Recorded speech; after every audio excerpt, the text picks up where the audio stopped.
I know I speak for Dan when I say it means a lot to us. A couple guys who are just getting started, really doing this for fun. We don't know exactly where it's headed, but you are lending a tremendous amount of credibility to the show, and we can't thank you enough. So really appreciate you being here.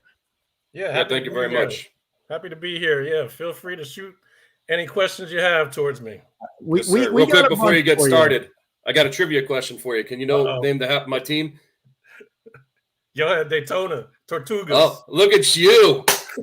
That is awesome. Guy, All right. Jackie Touche, my Robinson friend. Stadium. Yes, this touche, my guy. friend. Okay. I thought I'd stump you. That's okay. Touche, my friend. Chip, I got your back, Chip. I told Yep. Dan we placed a little bet. I said Chip's going to get it. He's a guy. He knows it. He's going to get it. You're not Touche. getting anything past him, Dan. You're going to have to be Touche. more creative next time. But Yeah.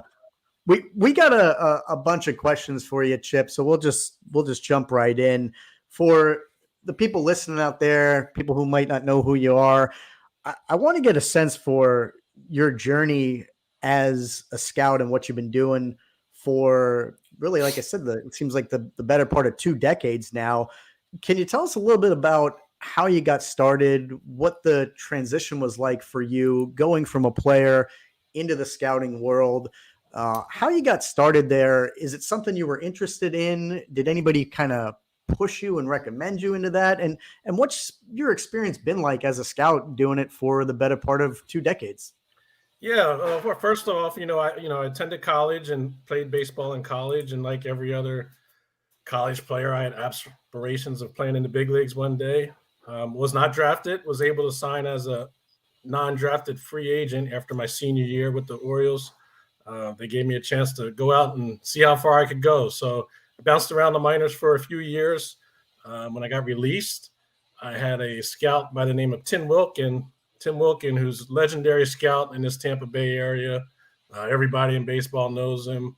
He reached out to me. I was working as a office manager as in a hospitality business in DC at the time, and he called the office and he was like, "Hey, what are you doing working in there? Don't you want to be a baseball scout?" So I was like, at that time Very I had cool. no idea what scouting was about, but I knew I'd be going to baseball games and doing what I love. So I figured why not, and took him up on his offer, and that's how I started with the Blue Jays covering the Mid Atlantic region, and that was 1999. Wow. That's great. Very, very That cool. that's amazing. You never know how you're going to get your start, right? It Yeah, just you life never rolls know. You in. never know who's watching you, who's scouting you. Yeah. Yeah. That's amazing. I got another one for you. I'm curious. You've been doing this for a long, long time, and I imagine you've learned a tremendous amount. Job experience, life experience will teach you a lot, but just some of the basics, what you do day in and day out. What do you look for in players when you're scouting them? Do you have a quote unquote system, I guess? Do you have a checklist you bring with you? And do you look at a player's physical abilities, how hard they can throw the ball, how hard they can hit it? Can they hit it directionally? Or do you look more at, for a young player, their character, their mental abilities, those types of intangibles? What do you look for in players? Yeah, all those are major factors when we go into scout players. Obviously, the five tools are what we are usually there to see. That's what gets our attention off the bat. It's the running speed, the running speed, arm strength, fielding grade, hitting for power, and the ability to hit for average. So they're the five major tools in baseball. But then when you start talking about the intangibles, the makeup, the work ethic, the coachability, those are the things that separates the good scouts from the bad scouts. That's the Yeah. scout's job to get in there and get to know that player. Because once they get in the minor league ball, the majority of the players have the tool side of it. It's that makeup that separates those that make it to the big leagues. They're Yeah. special when you get to know them and get to see what their daily programs involved. Yeah, the stuff I imagine that's probably harder to teach. Some of them you Absolutely. either have it or you don't. I think you hit on a question. I'll give the floor to Dan for a second. You mentioned something that I think you wanted to mention, 5 tools, but Dan, Yeah. give him what you got. So a couple things. Greg was giving me a background. I watched a video of you on MLB Network, and you were talking about getting black players into the league. I guess two things that I learned about the Dream Series and the RBI. Yeah. I saw it last year that the top 5 picks were black in the 2022 draft: the Jones, Kumar Rocker, Jameer Johnson, and Elijah.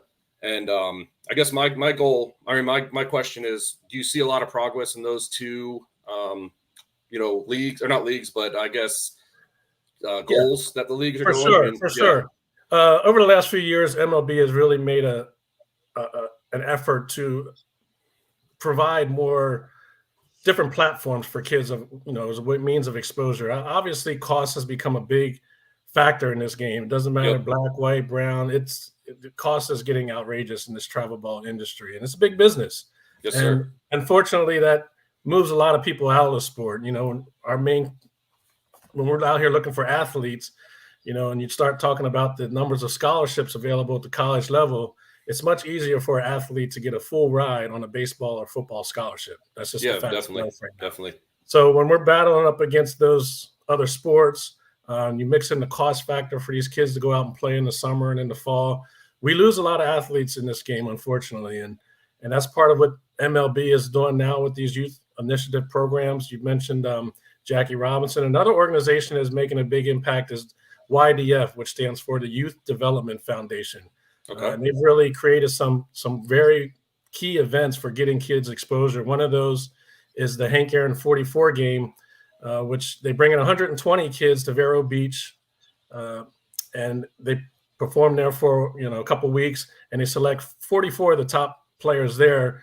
They fly them all to Atlanta, and they play a ball game at Truist Park in the Braves Stadium, which is a big deal for these kids, and it gives them a chance to perform on the big stage. And from a scouting side, it's great for us because we get to go to one park and watch a whole bunch of players that are talented, and have aspirations of playing at the next level. So MLB and YDF have really made a huge impact on the amateur side for these kids getting to that next level.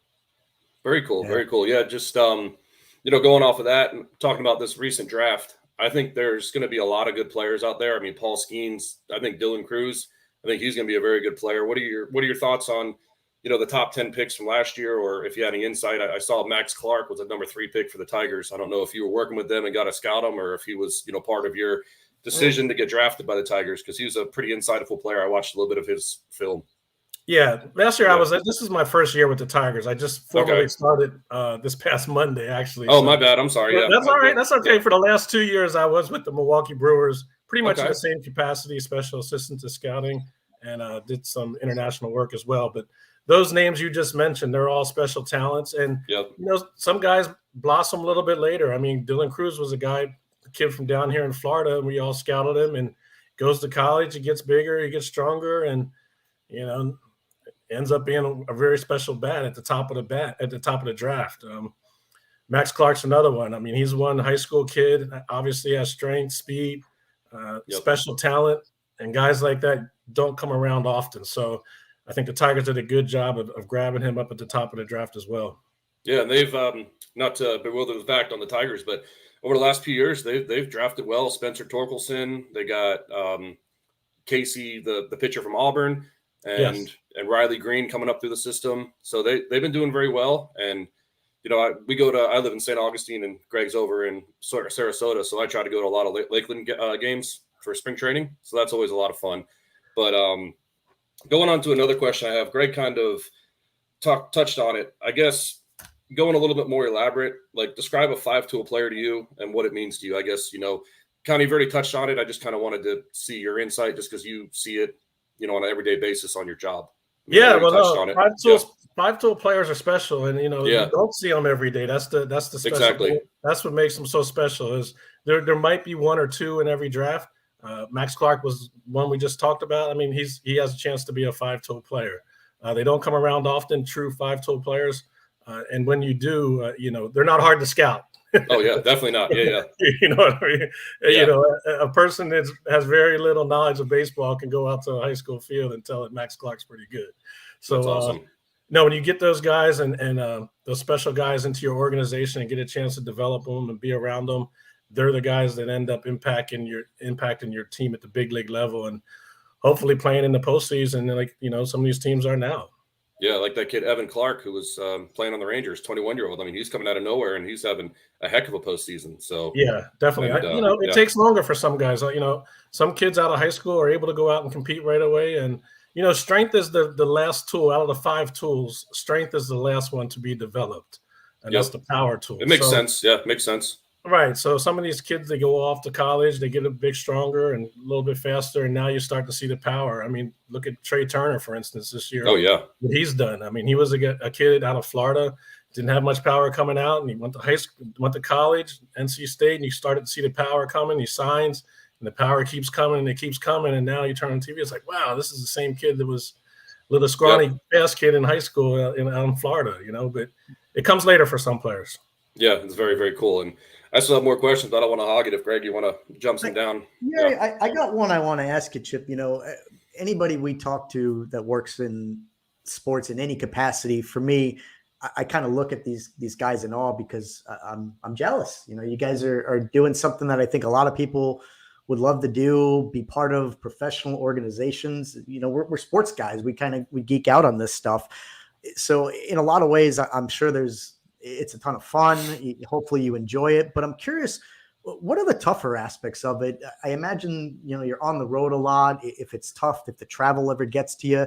And I'm really curious about, sometimes I imagine you have to break the news to somebody, often the players who just are not going to make it, you know, and I don't know if you're dealing with younger players. So I don't know if there's family in the mix, if you're working with their parents, and you kind of have to break the bad news to them that, you know, hey, I just don't think it's going to happen. You're not going to make it to the bigs. You're not going to get that big contract. What are the tougher aspects that you've had to deal with over your career? Yeah, as a scout, obviously, you know, being away from home affects the family life for sure. I'm fortunate enough to have a real supportive family, and I have a son that plays baseball. That's a big plus because he's able to come with me sometimes and watch these guys and see their progress and see their development. So that, for me, there's a lot of positives to it, but it definitely can be a wear and tear on your family life because we are gone a lot. I mean, my job capacity, what I'm doing now, I'm probably gone 60 to 70% of the year. And that's just, it's nonstop, especially, you know, living down here in Florida. There's really no off season. These kids play all year round. They train all year round. There's always somewhere to go. If you're going to do this job right and be a good scout, you need to be out and seeing players and getting to know players. So the wear and tear on the family is there. It's real. You know, when you talk about players, you know, who have been signed and maybe didn't, you know, advance all the way to the big leagues, being released it's tough. It's tough to do to a young man because a lot of us have sat in that same chair. We all had those big dreams of playing in the big leagues, and that day comes for everybody sooner or later when you have to hang it up. And unfortunately for most of them, it's sooner. Yeah. So breaking that news to them is something that we don't have to do on the scouting side. That's more so, you know, more in the player development area. But as soon as they're released, you know, we sign those kids. And a lot of times we're the first one that they reach out to back to their scout who signed them and say, all right, well, what's my next move? Can you help me get into independent ball? And you see it a lot. A lot of these kids, they'll get released, and some of them will go off to independent ball, maybe pick up another pitch or improve their strength, and you look up and they're back in pro ball now with another affiliate. So just because you're released in the minors does not mean it's the end of the road for you. There's everybody's route is different to the MLBs. Yeah, one door closes, another may open. That exactly makes sense. You mentioned it briefly. Your son, I was grateful enough to do an interview on him, a short one a couple of weeks back. You know, he's playing here for a local high school here in Palmetto. Trey seems and sounds like a great young kid with a lot of promise. What's it like seeing him grow up, knowing that he's involved in the game of baseball, and how special it is, the bond that you guys have together? You mentioned being able to travel and take trips together. What does that mean to you, and what do you see for Trey down the road? It's definitely one of the perks of working in baseball. You know, ever since he was a little kid, he's been able to go to big league stadiums, go down, watch BP on the field, go in the clubhouse, talk to the managers, and, you know, the managers would act like they're letting him make out the lineup. So he's had a lot of great experiences, calling out draft names at the draft, sitting in the draft, watching the whole process. Yeah, so he has a really good understanding of the game and how it works from the administrative side as well. And he's really progressed over the last couple of years here as a player. So it's been fun to watch his development. You know, I'll go away and come back, and it's like, wow, it's like, you know, I'm bouncing around seeing some of the better guys in the college, in college and high school level, and you come back and you get to watch him. It's like, okay, he's pretty good. He's coming along all right, you know. So It's been fun to watch his progress here. He's committed to University of Missouri. in the SEC, awesome. which is one of the better Yeah. college, conferences, and it's a challenge for him. But even with that commitment, it just forces him to go out and work harder and drive him a little bit more. So it's been good. It's been Sure. fun. Yeah, that's Very a cool. great father-son moment. Congrats to you. That's a proud moment as a Yeah, father. congratulations. That's very Thank you. impressive. Appreciate it. Yeah, that's I was reading some of the article, not to interrupt real quick. I just wanted to touch on this point. Do you see him as staying at shortstop, or do you think that he'll move around, or what is his ultimate goal, or maybe just try to feel it out, you think? Yeah, What I do you think he think? has the ability to stay at shortstop. I mean, we've seen him this summer against some of the better players in the country, and he's holds his own fine. He'll be just fine at shortstop at the next Oh, that's level. awesome. No, very cool. I was Yeah. just curious. I didn't know if he And wanted to actually, the move pitching's around. been Yeah. coming. Yeah, the pitching's been coming along. But growing up, we've always in our programs with our youth group, we've always stressed the importance of playing multiple positions. So you're Yep. liable to go out to a game and watch him in the summer, and he might be at first base, he might be at second, he might be at third. We play our guys all over the place. Actually, this past summer, our PYF Rays, the team was mainly comprised of shortstops and center fielders. That's awesome. No, that's really For their cool. high Yeah. school. So when they come together, it's like, hey, you guys got to learn how to play another position. Yeah, They that's they super need to cool. understand that when you get to that next level, that's how it is. Like when you get to college, the majority of the infielders were shortstops in high school. So the fact that you can go out and play another position just makes you more valuable to your coach. Yeah, exactly. That's what I was going to touch on. If he goes other positions, there could be, a 5-star or somebody that came in higher, or a senior Yep. that starting at shortstop. But if your son is able to multifaceted, kind of what I'm getting at, and For that's sure. why, I was curious. It was very cool because, not to give you a little background on myself, I actually graduated in sport management from Flagler College. So Okay. my ultimate goal was to get into sports, but it's been rough. You kind of got to know somebody. Wow, The but now saying he's was- here, Yeah. Yeah. he's so- But no, yeah, my ultimate goal was, and baseball is my number one sport. So I always call myself, and Greg will tell you, like an unofficial scout on my end, because I know a lot. Like my team is the Yankees, so I always know my Okay. top prospects, and I watch a lot of them. And the Padres, they got this 16-year-old catcher coming out, Ethan Salas. Yes. That looks very, very, very cool. So I was watching Volpe. I had a lot of friends. I told a lot of people about Volpe, a lot of people about Dominguez. So I kind of pat myself on the back. So, but I had a question, and it's kind of a 2-part question. Do you see Shohei Ohtani? Do you think that he's an anomaly, or do you think that with going off the question that you just gave me, people playing a lot of positions, do you think that could be sustained, or what do you think? What are your thoughts? It's hard. It's definitely a wear and tear on your body, just the amount Yep. of throwing you have to do as a position player, and then pitching as a starter, not just a reliever, but as a starter every 5 days. It's tough to do at any level. Yep. And you see now more at the younger level. Unfortunately, a lot of these kids are forced into one position or the other a little bit too soon, sometimes maybe. But it's definitely fun to watch, without a doubt. Very much so. It's fun to watch, and there's a ambidextrous pitcher coming up here that's in college now, and That's we've cool. scouted him in high school, and we're going to be scouting them out of college, and that's fun to watch as well. You just want to see how far can they do this, how long can they do this for, That's awesome. And then my second part to that, I was doing a little research on Jack Caglione from Florida. I know that Yes. he had 31 home runs as a first baseman. He had a 4.78 ERA, and he pitched pretty good. He had a lot of strikeouts. Do you see any future in him kind of doing the same thing this next year? Or I don't know, just your own opinion. I was just curious. Like I said, he's one of those guys where you could just Yeah. go to a random game and show up and be like, that guy's good. Like, Yeah, that's what I saw too. Yeah. He has some special ability. He's fun to watch. You go out there and watch him at University of Florida. Every time he comes to the plate, Yeah. it's like Babe Ruth is hitting. All the kids run out the right field, hoping to get a home run ball. So Yeah, 31 bombs is chance to impressive. go watch him. He's definitely a fun one to go watch. But Yeah, 31 it's a special talent. Very cool. Yeah, 31 bombs in like 60 games. That's, almost that's like 1.8 per game, if you do like the analytics, which, is a big part of the game now. It is a big part of the game. It's a big part of the game. Yeah, it kind of leads into my next question, and not the hog again, Greg. Do you use a lot of analytics in your scouting? I'm sure you do, just with the game going where it is. Yeah, we do. Every scouting department in pro baseball now, the analytical departments are becoming larger and larger, and it's becoming more beneficial. If you can have a good mixture of actual scout knowledge, and feel for getting to know these players, because one thing analytics can't measure is the heart. Yep. It cannot measure. There's no number you can put on that. And the only way to get to know the heart and the drive that the player actually has is going out and watch that player.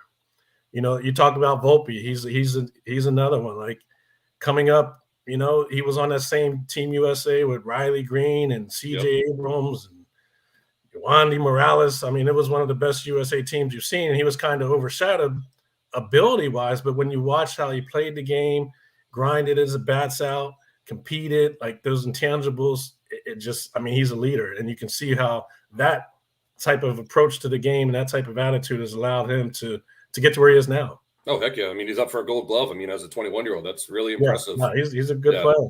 Very impressive. And Boy Dominguez is coming too after that Tommy John, so he'll be there. He'll be there. So very cool. Chip, I think we'd be remiss if we didn't ask you about what's going on in the postseason here. I'm sure you've been watching and had some thoughts. It's been good so far. There's been some surprises. Dan and I, each week, we've been doing our picks and our predictions. We've been right on some. We've been wrong on some others. What do you make of what's going on so far? Who do you got tonight? One of the benefits of doing the show, in the evening is we've had the privilege of watching some baseball live as we're doing the show. So there's a game going on now. Who do you got? Yeah. You know, I'm a former Phillies guy. I like this. Obviously, like everybody else as a fan, you like this time of season, and having these games go to Game 7 just only makes it even better. And then seeing the younger guys, you talked about the Diamondbacks, you talked about Volpe, like watching a guy like Corbin Carroll. I mean, he was on that ridiculous. He was on that same USA team with all those other guys. So you get to see guys like that come up and have impact, not just be good players, but impact at this time of year. It's awfully fun to watch. So yeah, it's going to be a good series no matter who ends up winning the day.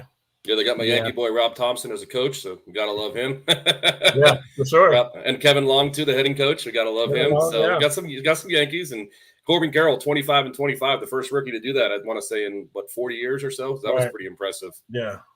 So as you can tell, I know my stuff a little bit. Yes, you got it. Yes, sir. Yes, sir. I got one more question. I guess who's the best scout that you ever saw or who you scouted? I mean, if I don't know, that's probably a broad question, or if you want to put in a top five, or it's hard, because you never really know how good somebody is as a scout until you actually get a chance to work with them and sit down and talk about players and read their reports. But for me, I've been fortunate enough to be around a lot of good ones. Tim Wilkin is one that jumps out for me right off the top of my head here. He's in Florida. He's a scouting legend, not currently in the game, but has done so much for the game.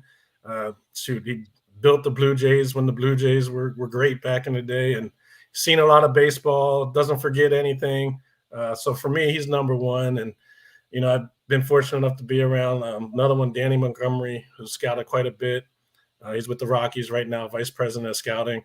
It's just when you bounce around the different teams and you get to meet these GMs that have actually scouted and have worked their way up the front office to general managers, it's you learn a lot. I mean, I've done it with AJ Preller in San Diego and Marty Wolliver in Philadelphia. I mean, I just been fortunate to be around a lot of great scouts and, more importantly, a lot of great people. So that's what it's all about. At the end of the day, I live by it. That's what it's all about. Yeah. I live by it. It's easy to be nice, and that's what I do. So it's easy to be nice. It's hard to be mean. So I live by it. It's easy to be nice, and that's how me and Greg are. We just live it up, have fun, and we're just talking about sports. And like I said, we appreciate it, and it's just been a lot of fun. The knowledge that we're gaining.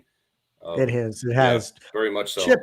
Chip, but before we let you go, I wanted to ask a little bit. You're the CEO and founder of Pro Youth Foundation. What can you tell us about the foundation you started? What's the goal, the mission that you guys are doing? And for people out there, how can we get involved? And what's the program about? Yeah, Pro Youth Foundation, as we mentioned a little bit earlier, we touched on, the lack of minorities in the game of baseball. And that's something that is near and dear to me. So myself and Malik Fowler, who also lives in St. Pete here, we started Pro Youth Foundation. And it's been really beneficial for a lot of kids over the last few years. We've been officially Pro Youth Foundation for the last 6 years. But prior to that, we've always been doing camps and putting teams together and taking them so schools can look at different kids. But we had this past year, we've had 2 teams in Florida. We had a PYF Rays Florida team and then a PYF Tampa team, and also a PYF 12U, which is moving up to 13U now, Rays team. And when I say Rays, that's part of our success is we've been doing this work for the last few years, the Rays took notice and wanted to help us out. So we've been very fortunate to have them jump on board and support us. Obviously, these kids grow up being huge Rays fans. So to be able to go out there and put on a Rays jersey and represent yourself as well as the Rays, it's been a big thrill for these kids. I mean, we've been to the Rays games. They come out, the scouts come out, they talk to us. We take them to the minor league games, just give them experiences they wouldn't have. And the big part of it is that we eliminate that big monetary fee that a lot of these other travel ball teams are paying and charging these kids. We're playing in all the big events. They're getting exposure. This year going into the season, we only had 2 kids committed to D1 schools. By the end of the summer, every one of our players has a college offer. That's awesome. So that's the end of the day. That's what it's all about for us. Try to get these kids into college. And then if they have the ability to move on to that next level of pro ball, then it's a bonus. But that's so Pro awesome. Youth Foundation, the pro stands for providing resources and opportunities. Amazing. Very, very Amazing. That's great that you've got the support of teams like the Rays and others behind you. I think that's amazing that you're championing that effort, and we want to do the same. We wish you the best of luck with that. And certainly your journey with the Tigers now. I know this has probably been an unusual start time for you in the evenings. Yeah, we appreciate that. Yeah, we really appreciate you spending time with us and letting us grill you. It's been educational for us and certainly entertaining. So thanks so much for joining us. We would love to have you back again on the show another time. Maybe when MLB kicks back up again in the spring, we could talk about how it's going for you with the Tigers and who you've been scouting. So maybe we meet you in Lakeland for a game. That'd be fun. We can meet you in Lakeland for a spring training game. Yeah. Feel free to reach out anytime, you guys. I enjoyed it, and good luck to both of you. Thank you so very much, Mr. Lawrence. We really appreciate it. Thank you, All Chip. right. Yep, Appreciate it. Have a good night. You too. You too. Thank you. Chip Lawrence, if you Chip need him. Lawrence. Holy moly. How about that? What a monster. How Amazing about stuff. that? Fantastic. I mean, so much insight there. Just blows my mind getting